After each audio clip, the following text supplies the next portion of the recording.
सच बोलने वाली बहू। देखो ममता, मैं आज ऑफिस जाने के मूड में नहीं हूँ। किसी का फोन आया ऑफिस से तो बोल देना कि मैं घर पर नहीं हूँ, किसी जरूरी काम से गांव गया हूँ। ठीक है, मैं चला सुने, बाकी मैं संभाल लूंगा। ममता बेचारी, जैसा नाम वैसा ही नेचर। ना कभी झूठ बोला, ना फरेब, ना किसी से चालाकी की, ना किसी की पंचायत। सुन लेती है पति की बात और फिर कुछ देर बाद फोन आता है। हेलो, कौन? मैं सुनील का बॉस बोल रहा हूँ। दफ्तर में इतना काम पड़ा है, अभी तक ऑफिस नहीं आया। वो क्या कर रहा है? फोन दीजिए उसे।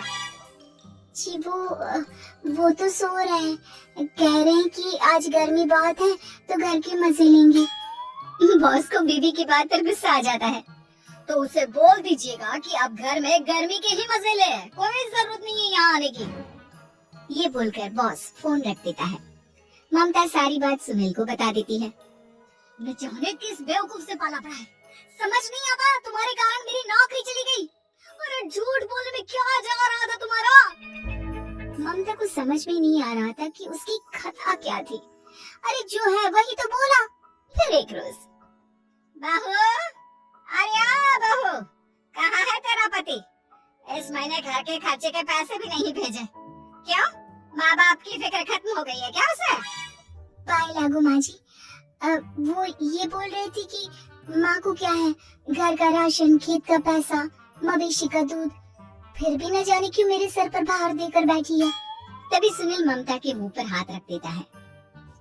क्या रे कलमुह है, हटा बहू के मुंह से हाथ। अरे क्या क्या बोलता है तू? वो तो इसकी झूठ बोलने की आदत नहीं है, इसलिए पता चल रहा है। देख मेरी सास कितनी शरीफ है। हाँ, तेरी माँ तो मोहल्ले की बदमाश है ना, और तेरी सास शरीफ है। बेटा ममता को देखता है और गुस्से से बोलता है, अब खड़ी खड़ी देख क्या रही हो? और भी कुछ कहना है क्या? माँ आई है ना, जाकर छाछ ले आ ठंडी वाली। ममता अंदर चली जाती है। माँ, इसके सच बोलने की आदत के कारण मेरी नौकरी जाते जाते रह गई। वो तो मैंने अगले दिन जाकर पैर पकड़ लिए मालिक के, नहीं तो। सब जानता है बहू की आदत नहीं है झूठ बोलने की, तो तू शांत क्यों नहीं रहता? क्यों उसे झूठ बोलने को बोलता है? फिर एक रोज, बहू जा अपनी पड़ोसन के पास और उससे बोल कि वो लाल वाली साड़ी जो उसने नए साल की पार्टी में पहनी थी, तुझे वो चाहिए। ना माँ जी, मुझे नहीं चाहिए। वैसे भी कल जिस शादी में जाना है ना, वहाँ के लिए तो मेरे पास काली साड़ी है। सास सर पर हाथ रखकर, अरे बुद्धू, मुझे चाहिए साड़ी। वैसे भी तुम लोगों में तो साड़ी का लेन देन चलता है ना, तेरी भी तो उसने पहनी थी ना। हाँ माँ जी, वो क्या है ना, हम दोनों के कपड़े एक दूसरे को आ जाते हैं। मैं ले आती हूँ आपके लिए साड़ी। बहू पड़ोसन के पास जाती है। कैसी हो निर्मला, तेरी लाल साड़ी चाहिए थी। क्यों? तू तो बोल रही थी कि तेरे पास काली वाली साड़ी है, तू वही पहनेगी, फिर लाल का क्या करेगी? अरे मैं तो काली ही पहनूंगी, लेकिन मेरी सास ने देखी थी तेरी लाल साड़ी, वो नए साल की पार्टी में तूने पहनी थी ना, तो इसलिए वो मांग रही है। ये सुनकर पड़ोसन थोड़ा परेशान हो जाती है। देख ममता, तेरे लिए तो मैं एक बार को साड़ी दे भी देती, लेकिन तेरी सास के लिए नहीं। वो क्या है ना, तू तो जानती है कितनी गंदी आदत है तेरी सास की, खाया पिया सब कपड़े पर ही पोंछ देती है। मेरी लाल साड़ी बहुत महंगी वाली है, पता चले उस पर हल्दी तेल का निशान लगा हो। ममता घर आ जाती है खाली हाथ। ममता को देखकर, नहीं देना उसका लूटी ने साड़ी, अब आए तुझसे लेने तेरा सामान, अच्छे से बताती हूँ। माँ जी वो क्या है ना, मुझे तो वो दे रही थी, लेकिन आपके नाम पर नहीं दी। अरे किसने बोला था मेरा नाम लेने को? बोल देती तुझे पहनना है, लेकिन ना, तू तो ठहरी सच की देवी। न जाने सास क्या सोचती है और हंसने लगती है। अरे माँ क्या हो गया, क्या सोचकर हंस रही है? याद है जब बहू को देखने गए थे? हाँ माँ सही बात है। याद आ गया, कैसे मेरी सास बाजार के खाने को बोल रही थी कि ममता ने बनाया है। और बहू ने आकर सब बता दिया कि ये सारा खाना तो बाजार से आया है, वो भी कल्लू हलवाई की दुकान से। ममता दोनों की बात सुन रही थी। हाँ माँ जी, वो कल्लू हलवाई का ही था। मुझे तो आज तक पता नहीं चला कि माँ ने क्यों कहा कि मैंने बनाया है। खैर तैयार होती हूँ, शादी में जाना है ना। पूरा परिवार शादी में जाता है, जहाँ खाना वाना खाकर सभी बैठे होते हैं कि एक औरत ममता की सास से कहती है, क्या बात है बहन जी, मेरी आपकी बात हुई थी तो आप तो बोल रही थी कि लाल साड़ी पहनने वाली हैं, तो मैंने ये काली पहन ली। पता होता कि आप लाल नहीं पहन रही हैं तो मैं ही अपनी लाल पहनाती। अच्छा जी, तो इसलिए पूछा जा रहा था। अरे इतनी साड़ियाँ हैं कि क्या बताऊं। मैंने सोचा तो था, पर ये सामने दिख गई तो यही पहन लिया। अच्छा, मेरी तो तैयारी काफी दिन से चल रही थी, फिर भी आज ऐसा लग रहा है कि ठीक से तैयार नहीं हुई मैं। तभी आ जाती है हमारी सच्ची बहू ममता बहू। आंटी जी, वो क्या है ना, पड़ोसन की लाल साड़ी माँ जी को पहननी थी, लेकिन आप तो जानती है माँ जी की आदत, सारा खाया पिया कपड़ों पर ही पोंछ देती है, तो उसने साड़ी देने से ना ऐन वक्त पर मना कर दिया, तो अब इन्होंने ना मेरी साड़ी पहनी है।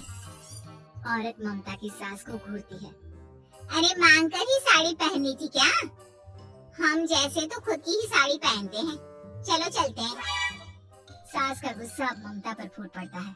अरे क्या जरूरत थी ये बात सबसे कहने की। अरे घर की इज्जत का कोई ख्याल है कि नहीं तुझे? मैंने क्या बोल दिया माँ जी? मुझे क्यों डांट रही है? मेरी गलती क्या है? ममता को रोता देख सुनील आ जाता है। अरे माँ, क्या हो गया? पता है ना शादी का माहौल है। सास सारी बात बेटे को बता देती है। देख रहा है तेरी बहू का हाल। अरे इस लड़की को तो ये भी नहीं पता कि कब कहाँ क्या कैसे बोलना है।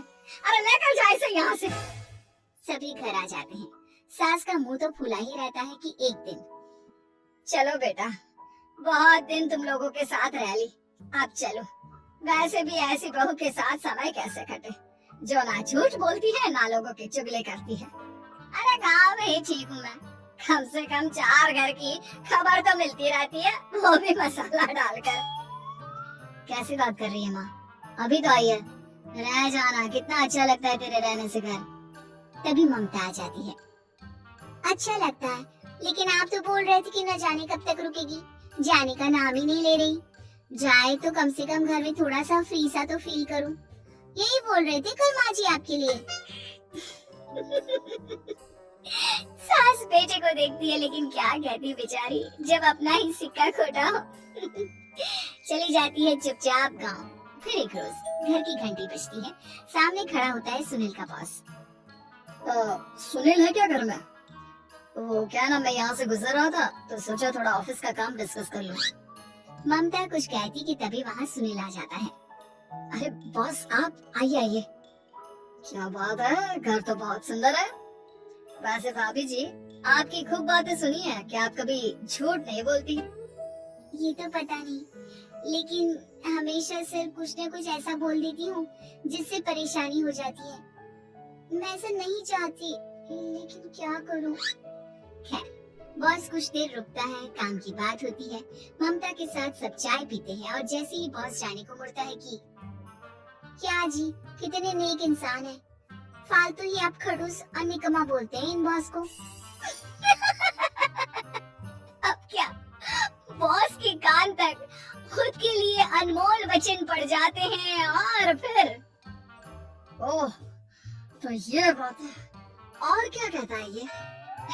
अरे बॉस, आप भी किसकी बात पर विश्वास कर रहे हैं?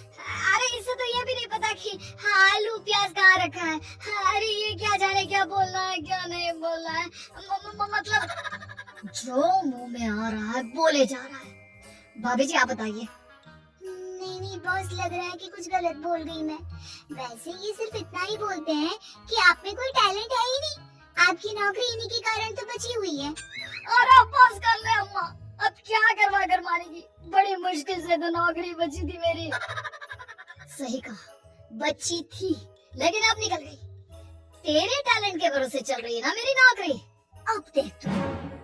अच्छा, तो आप भी यही मानते हैं? वैसे ये बात तो है, सुनील काफी टैलेंटेड है। बॉस चला जाता है, सुनील सर पकड़कर बैठ जाता है। माना सच बोलना एक अच्छी आदत है, लेकिन ममता आज का समय ऐसा नहीं है। तुझे थोड़ा सा समाज को देखकर खुद को बदलना होगा, समझी? जी मुझे तो पता ही नहीं चलता कि मैं क्या गलत कर रही हूँ। यकीन मानिए मैं जानबूझकर नहीं करती। सुनील सोच लेता है कि वो किसी न किसी तरह अपनी बीवी के इस भोलेपन का इलाज करके रहेगा, लेकिन सवाल ये है कि कैसे का जवाब अब मिल जाता है। और फिर एक रोज ममता की माँ आती है। ममता, तुझे तो पता है तेरे पापा का काम ठीक नहीं चल रहा है, कुछ पैसों की जरूरत थी, तेरे पास हो तो मदद कर दे बेटा। ममता माँ को घर खर्चे से बचाए पैसे दे देती है। पैसे देने के बाद सुनील आ जाता है। अरे सासू माँ, आज यहाँ कैसे आना हुआ? नहीं बेटा, वो ममता की याद आ रही थी ना तो आ गई। वो क्या है ना, पता है पापा का काम ठीक नहीं चल रहा है तो माँ कुछ पैसे लेने आई थी। क्यों? यहाँ क्या पैसे का पेड़ होगा? अरे कौन सी माँ अपनी बेटी के ससुराल का खाती है? कोई जरूरत नहीं है पैसे देने की। वापस कर दो माँ जी पैसे और निकलो यहाँ से। आगे से यहाँ पैसे लेने नहीं आना। सुनील ये बोलकर निकल जाता है। उसके जाने के बाद, बेटा ममता, तूने मेरी बेइज्जती कराने के लिए यहाँ बुलाया था क्या? अरे छोटा सा झूठ बोल देती है तो तेरी माँ की इज्जत बच जाती, लेकिन चलती हूँ मैं। सास बाहर जाकर बाहर खड़े सुनील से कहती है, तेरे कहने पर बेटा हमने ये नाटक तो खेल लिया, लेकिन उसका क्या असर होता है ये नहीं पता। थोड़ी देर बाद सुनील घर आता है। देखिए मुझे मेरी गलती का एहसास हो गया है। मैं समझ गई हूँ कि सच कितना सच होता है और उसकी कीमत आज के समय में बहुत बड़ी है। माफ करना, मैं आज से सच कभी नहीं बोलूंगी। क्या? कभी नहीं? फिर क्या, दोनों मियाँ बीवी खुश रहने लगते हैं क्योंकि बीवी को थोड़ी सी झूठ की आदत हो जाती है।